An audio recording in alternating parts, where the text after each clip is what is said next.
अब इस क्वेश्चन को भी ज़रा देखा जाए। यहाँ पे देखिए -1 1, ठीक है, दो पॉइंट हैं, पॉइंट टर्निंग पॉइंट -1 और 1, x less than -1, x greater than -1, function change हो गया, x less than 1, x greater than 1, function change हो गया। तो अब हमको यही देखना है कि ये जो टर्निंग पॉइंट है, इस टर्निंग पॉइंट पे फंक्शन कंटिन्यूअस है कि नहीं है। अगर टर्निंग पॉइंट पे function continuous, it means it is continuous for all x। चलिए तो सीधे सीधे हम चलते हैं पहले -1 पे। x is equal to -1, left hand limit हम लेंगे, let x is equal to -1 - h, function हमारा ये हो जाएगा -2।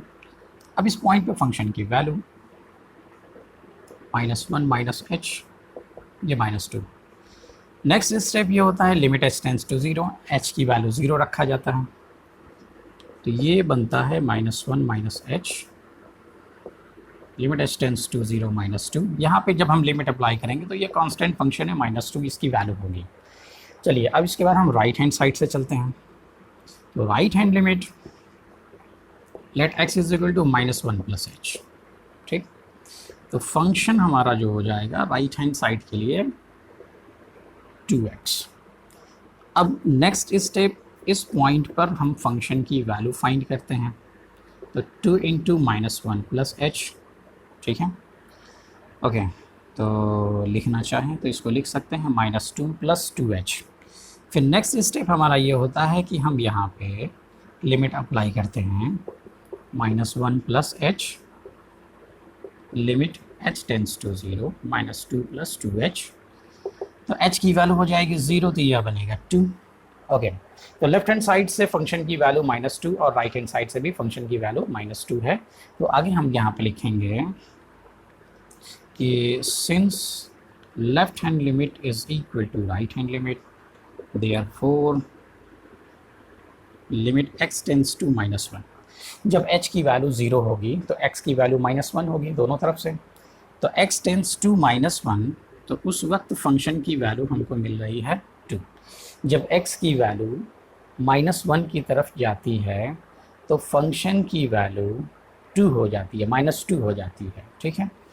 अब इसके बाद हमारा स्टेप होगा कि फंक्शन की वैल्यू इस पॉइंट पर डायरेक्ट हम फाइंड करें, ठीक है। x इज इक्वल टू -1 के लिए ये फंक्शन है, तो f(x) इज इक्वल टू -2 हमको मिलेगा, ठीक है। अब यहाँ पे आप देखिए कि फंक्शन की वैल्यू और फंक्शन की लिमिट दोनों इक्वल है, ठीक।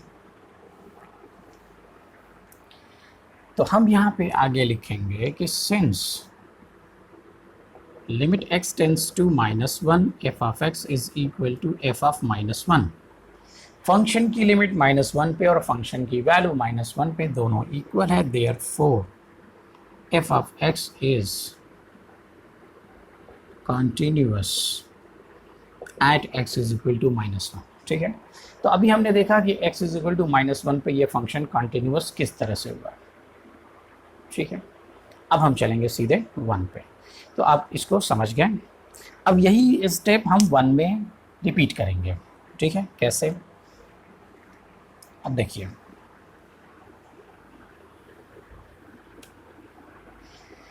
फिर हम चलेंगे, हमने यहाँ पे लिख दिया at x is equal to 1, तो लेफ्ट हैंड लिमिट के लिए अब हम 1 के लेफ्ट में एक पॉइंट लेंगे 1 - h, ठीक है। तो 1 - h x के लेफ्ट के लिए फंक्शन हमारा हो जाएगा 1 के लेफ्ट के लिए 2x है। अब इस पॉइंट पर फंक्शन की वैल्यू फाइंड कर लीजिए 1 - h, तो ये बनेगा 2 - 2h। फिर उसके बाद हमारा अगला स्टेप ये होता है कि limit h tends to 0, limit h tends to 0, 2 - 2h। जब h की वैल्यू 0 होगी तो फंक्शन की वैल्यू 2 हो जाएगी। चलिए यहाँ तक बात समझ में आ गई। फिर उसके बाद हम चलेंगे राइट हैंड लिमिट। अब यहाँ पे हम 1 के राइट हैंड साइड में जाएंगे और वहाँ पे हम एक पॉइंट लेंगे 1 + h, ठीक है। h हमने ऐड किया, तो जैसे ही हम 1 में h ऐड करेंगे तो ये खुद ब खुद कहाँ चला जाएगा, 1 के राइट हैंड साइड में चला जाएगा, और राइट हैंड साइड में 1 के राइट हैंड साइड में जो फंक्शन है वो है f of x is equal to 2। इस पॉइंट पर हम फंक्शन की वैल्यू फाइंड करेंगे, ठीक है, तो 2 मिलेगा। फिर नेक्स्ट स्टेप हमारा ये है कि हम यहाँ पे लिमिट अप्लाई करें f ऑफ 1 प्लस एच पे, लिमिट h टेंड्स टू 0, तो लिमिट इधर भी अप्लाई करेंगे तो ये हो जाएगा 2। कांस्टेंट फंक्शन है, इसकी वैल्यू कांस्टेंट ही रहेगी 2 2। फिर आगे हमने कहा कि since left hand limit is equal to right hand limit, therefore function की लिमिट 1 पे क्या हो गई, 2 हो गई, ठीक है। अब इसके बाद जो हमारा काम है वो है इसी पॉइंट पर फंक्शन की direct value x is equal to 1 के लिए ये फंक्शन काम करेगा, तो 2 इंटू 1 वैल्यू हो जाएगी 2। अब यहाँ पे देखिए कि फंक्शन की लिमिट और फंक्शन की वैल्यू दोनों इक्वल है, तो आगे हमने ये कहा कि since limit x tends to 1 f of x is equal to f of 1, ठीक है, फंक्शन की लिमिट फंक्शन की वैल्यू के इक्वल हो गई, तो आगे हमें क्या कहना है कि therefore f of x is continuous at x is equal to 1, ठीक है। देखिए अब यहाँ पे आपने देखा कि -1 पे फंक्शन कॉन्टिन्यूअस है, 1 पे भी फंक्शन कॉन्टिन्यूअस हो गया, it means the function is continuous for all x, ठीक है।